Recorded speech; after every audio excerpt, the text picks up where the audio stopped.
Hello, everyone, and welcome back to Marriage, Ministry, Motherhood. Thank you so much for following our ministry and my journey as I talk about the things that you face um, being married, being in ministry, and in motherhood. As I promised, I'm Tamara V. Lawrence, and as I promised, that for December we'll be looking at marriage and love and things involved. And I thought it's best if I'm going to talk about love, then What? to have my love here. This is Richard, my husband of 10 and a half years, and we've been in full time ministry together for 8 years. Coming this January, that's like in another month, basically. Yeah. And we have a 15-year-old daughter that who we adopted 4 years ago. And even before having a child, we had to look at all the ways because we got her 4 years ago, and we've been ministry for 8 years. And of course, it's been a roller coaster. But if you watch my video that said almost divorced in under 2 years, and you'll hear that I think I shared in there that after 5 years, we sat on the Oh, I remember that. We sat on that stelling. we sat on the Stelling, the boardwalk, underneath the bridge. I don't think anybody knew we were there, and we talked about how ministry actually helped to save our marriage because we were really good friends, but just all the other things surrounding, I don't know, culture, blah blah, all kind of stuff. We were really selfish people as well, basically. um, but what are some of the things um that we need to do while in ministry to ensure that our marriage is rock solid? We have heard of couples that got divorced after years in ministry, and you're like, whoa, because you think missionaries are perfect people, the pastor is a perfect person, and the deacon and the elder and all those kind of things. We tend to think that the people who are leading out are perfect. But one thing we have realized is that if you don't take that time for each other, as we've learned, if you don't do that, then your marriage is going to break down. And I remember at one point, I was getting really frustrated because you live on the mission and it can consume you. And Richard likes to throw himself into things. And one time he was always, always, yeah, working. As soon as we got up, he's out there, and I felt like I wasn't really seeing him, and I was getting really frustrated. And I know that's one of the things that caused a lot of marriages in ministry to break down because of not finding that balance. Yeah. So But like, it can happen in even outside of ministry because people like myself who like to throw themselves literally at their work.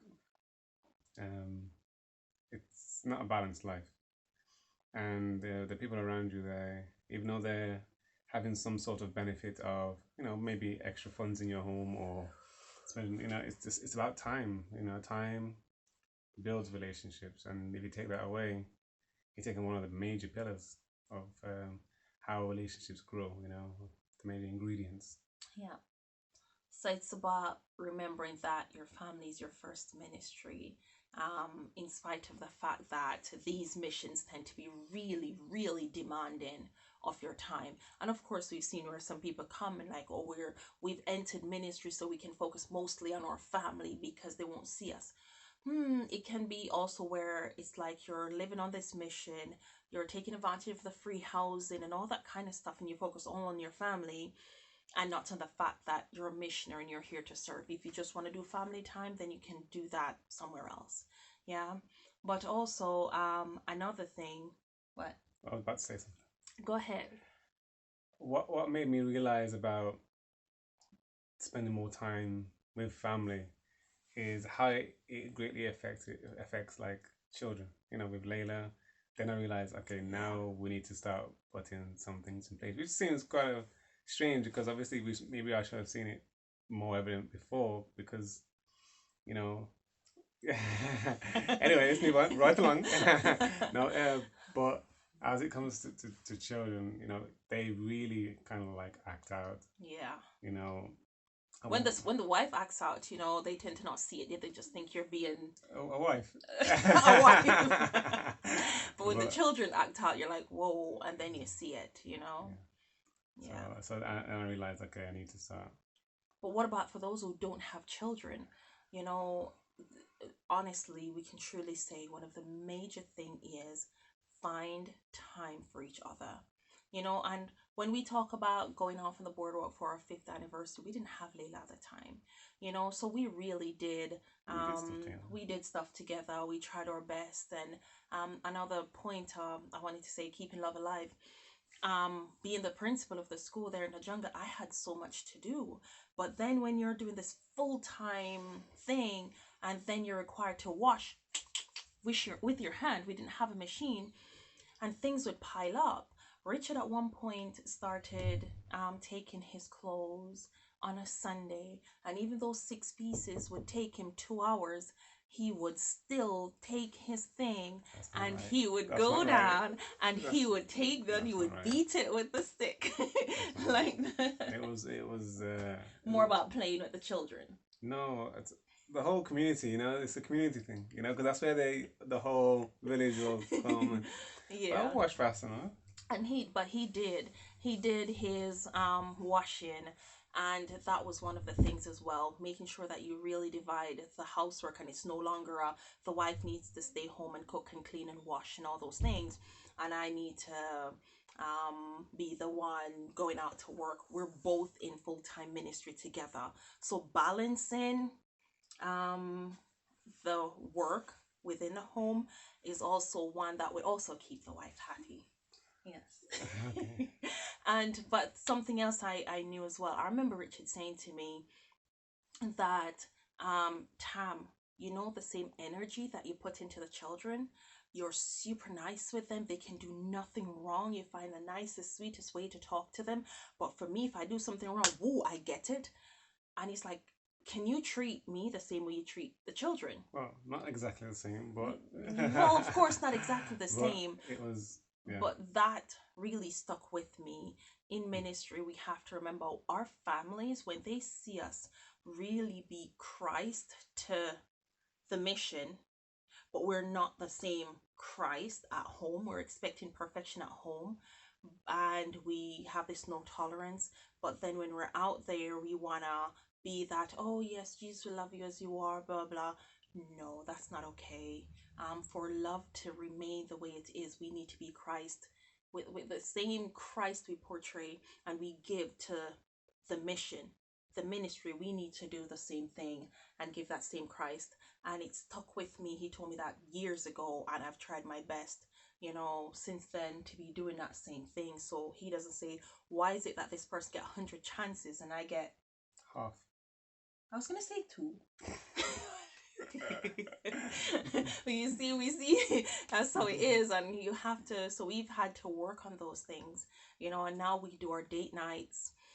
We find somebody on the mission to keep Layla. So we make sure we sit down every month and we speak, and we have oh this, we have a budget for family date, and then we have a budget for our date, and then there's a Layla and I date, there's a Richard and Layla date, and we have to do those things because to keep your love alive, it's not always the easiest thing. And also sometimes you're traveling a lot and there are lots of people with you. You just need to go steal that moment and sit down and be with each other and just loving each other, not overbearingly, but just showing each other that, you know what, you mean a lot to me too.